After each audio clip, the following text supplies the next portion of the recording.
Hey folks, back again here on Devoted Patriots 2 channel. I've got a little bit of news for you. I don't know what the heck is going to happen with this debt ceiling. It does look like a lot of the Republicans are not siding with Kevin McCarthy on this, but most likely there will be enough Democrats, excuse me, there will be enough Democrats to push this thing through anyway. McCarthy had a plan, got to the table, last minute, decided to go with 90% of everything Biden wanted. He just rolled over and played dead. At this point, we've already got a senator from North Carolina that is saying we do have the option to get rid of Kevin McCarthy with this rule that we put in place in order for him to become speaker. One of the provisions of that, if y'all don't remember, was the fact that it only takes two people, one person to bring up the resolution and one person to vote on it, to bring up I don't know what the proper term is for it, but bring up a situation where Kevin McCarthy could be challenged for his seat. This is definitely something he didn't want, but he actually had to play ball with.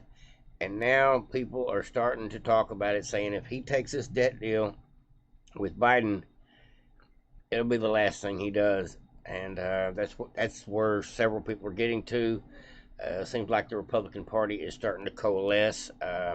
The Freedom Caucus, which is about 40 members, which are most of the America First people in the House and some in the Senate as well. But the the Freedom Caucus seems to be holding the line today. It's probably not going to be enough to prevent this from pushing through. I hate to say that, but it's absolutely true.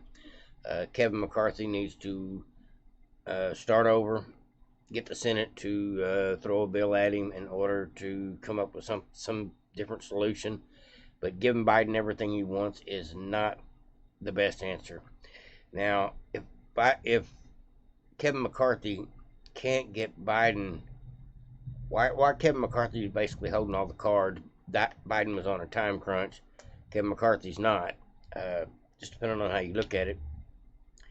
But if you can't get Kevin McCarthy to play tough with Biden, of all people, how in the heck is he going to stand up here and say this crap right here that I'm fixing to let you listen to? He's talking about how James Comer's going to go after the FBI because we subpoenaed them 2 weeks ago, and now they still didn't give us the 1023 document. Well, we give him 5 more days. Well, the 5 days runs out today, and still what? We got more threats. How long will this threat be? If you don't do it in the next 10 days, really, that's what we're getting to with this. I think Kevin McCarthy is, I thought he was going to do all right. He's actually been doing good things, trying to hold the House, the Oversight Committee and stuff, allowing them to basically do what they needed to do in order to get to some of the bottom of these investigations. I think he's done some good things so far as Speaker. But this week, I am not happy with Kevin McCarthy by no means. And if he can't get Biden to negotiate, how in the heck is he going to get the FBI to negotiate with him? That sends a loud and clear signal.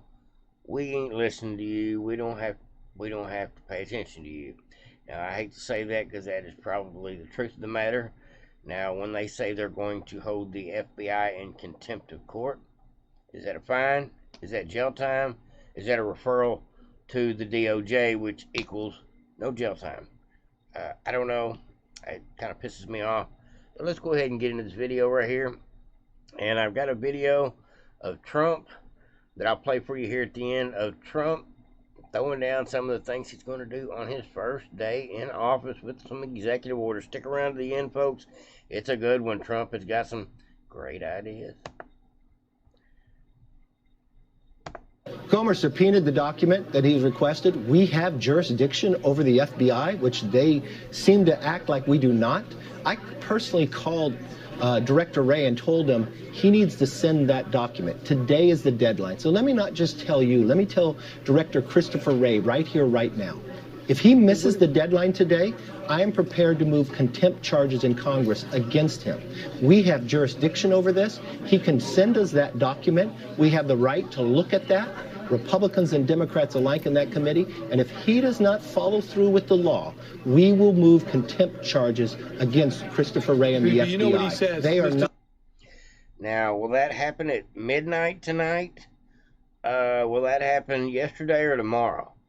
Because if he already threatened him, the time has already elapsed. He's only got till today. He's already spoken with him.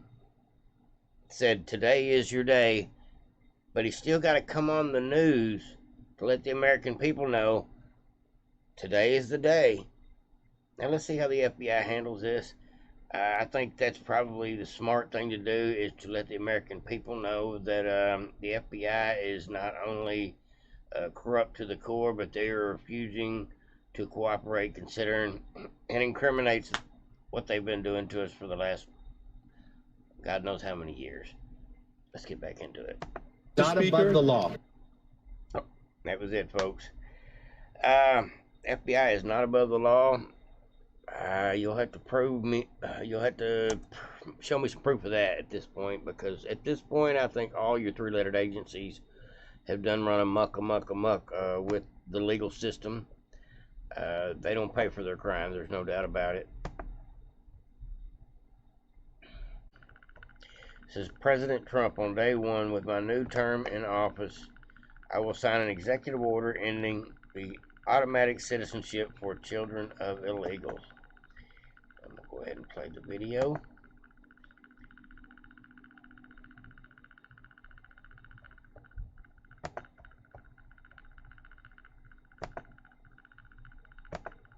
This is his Agenda 47, folks. Joe Biden has launched an illegal foreign invasion of our country, allowing a record number of illegal aliens to storm across our borders. From all over the world they came. Under Biden's current policies, even though these millions of illegal border crossers have entered the country unlawfully, all of their future children will become automatic U.S. citizens. Can you imagine? They'll be eligible for welfare, taxpayer-funded health care, the right to vote, chain migration, and countless other government benefits, many of which will also profit the illegal alien parents. This policy is a reward for breaking the laws of the United States and is obviously a magnet helping draw the flood of illegals across our borders. They come by the millions and millions and millions.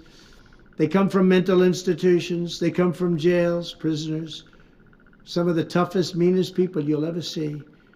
The United States is among the only countries in the world that says that even if neither parent is a citizen nor even lawfully in the country, their future children are automatic citizens the moment the parents trespass. Scholars, this current policy is based on a historical myth and a willful misinterpretation of the law by the open borders advocates.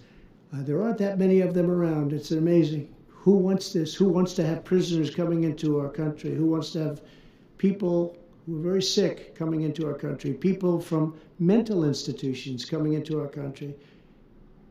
And come they will. They're coming by the thousands, by the tens of thousands. As part of my plan to secure the border on day one of my new term in office, I will sign an executive order making clear to federal agencies that under the correct interpretation of the law, going forward, the future children of illegal aliens will not receive automatic U.S. citizenship.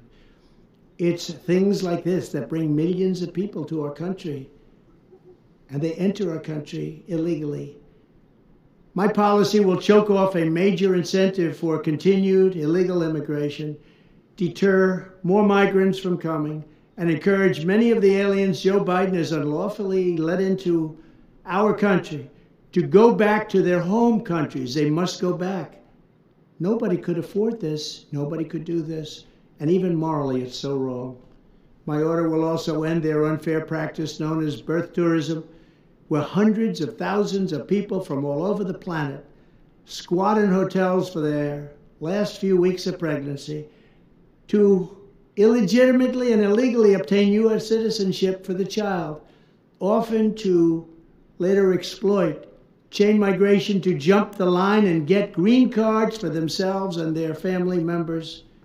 It's a practice that's so horrible and so egregious, but we let it go forward. At least one parent will have to be a citizen or a legal resident in order to qualify. We will secure our borders and we will restore our sovereignty starting on day one. Our country will be great again. Our country will be a country again. We'll have borders, we'll have proper education, and we'll put America first. Thank you. Tell me what you think about that video, folks. This is a little bit of a controversial subject for some people. I think what Trump did here was he drew a line in the sand as far as what his policy is going to be, at least on this particular issue.